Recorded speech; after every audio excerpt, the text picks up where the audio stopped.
एक छोटा सा रिएक्शन, धर्मशाला टेस्ट का टर्निंग पॉइंट आपको क्या लगता है? क्या कुलदीप यादव के 5 विकेट या फिर रोहित शर्मा के 100? देखिए, धर्मशाला टेस्ट में टर्निंग पॉइंट तो सबसे पहले तो इंग्लैंड वो पूरे गेम में कभी था ही नहीं। शुरुआत से इंग्लैंड की टीम बैकफुट पर थी, लेकिन वो एक सेशन आपको याद होगा जहां पर 6 विकेट टीम इंडिया ने चटकाए थे, 94 रन दिए थे।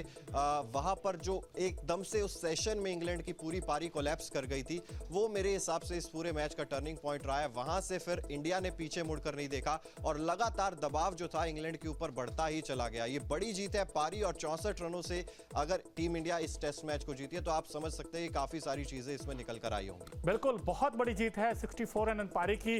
दोस्तों देखिए, मजा आया इस पूरी सीरीज में। हमने बहुत सारे कमबैक्स देखे, हमने डेब्यूज देखे, और इंडिया का कहते हैं ना कंप्लीट डोमिनेंस इस सीरीज में हमने नजर आया, क्योंकि 4-1 से इंडिया जीता। 112 साल पुराना टीम ने रिकॉर्ड तोड़ा है कि पहला मैच हारा, उसके बाद लगातार चारों मैच जीते। इस सीरीज में मुझे तो बड़ा मजा आया, और अंकिता को भी आया, और आपको भी शायद आया होगा। तो कि भाई इंग्लैंड की टीम जिस तरीके से वो दमखम दिखाया था पहले हैदराबाद में, लगा था कि यार बेसबॉल तो बड़ा अच्छा गेम है इनका, अच्छा चला के खेलने वाला गेम है। लेकिन अब इनके हार का कारण क्या लगता है आपको? सीरीज की हार का कारण क्या वो सोच से हारे, अप्रोच से हारे, या रॉन्ग शॉट सिलेक्शन था, या फिर बेसबॉल पूरी तरीके से फेल होना? क्या कहेंगे?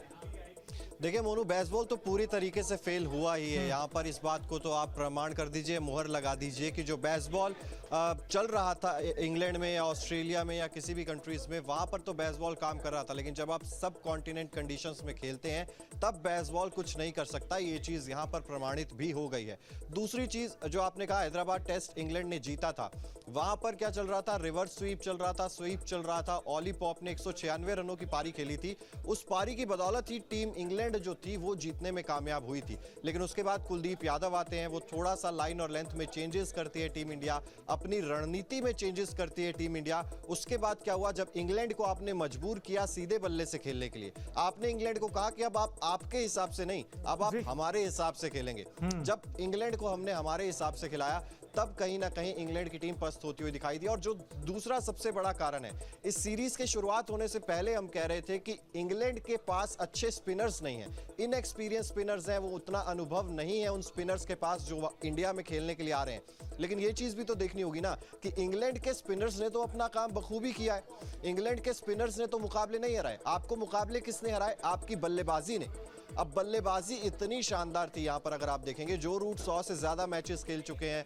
जॉनी बेयरस्टो 100वां मैच उन्होंने आज अपना खेला है। इसके अलावा बेन स्टोक्स हैं, वो भी 100 से ज्यादा मैचेस खेल चुके हैं। तो कहीं ना कहीं एक्सपीरियंस्ड बैटिंग लाइनअप का ना चलना, मिडिल ऑर्डर का ना चलना इंग्लैंड की हार का सबसे बड़ा कारण रहा है। वो स्पिनर्स पर चाहे आप ठीकरा फोड़ देंगे बाद में कि यार ये तो टॉम हार्टली थे, इनको अनुभव नहीं था, शोएब बशीर थे, उन्होंने डेब्यू यहाँ पर आकर किया, रेहान अहमद थे, उनको इतना ज्यादा एक्सपीरियंस नहीं था, लेकिन स्पिनर्स ने अपना काम बखूबी किया है। इंग्लैंड की बल्लेबाजी फ्लॉप हुई है। इंग्लैंड का सबसे बड़ा विलन उनका मिडिल ऑर्डर और उनकी बल्लेबाजी ही थी।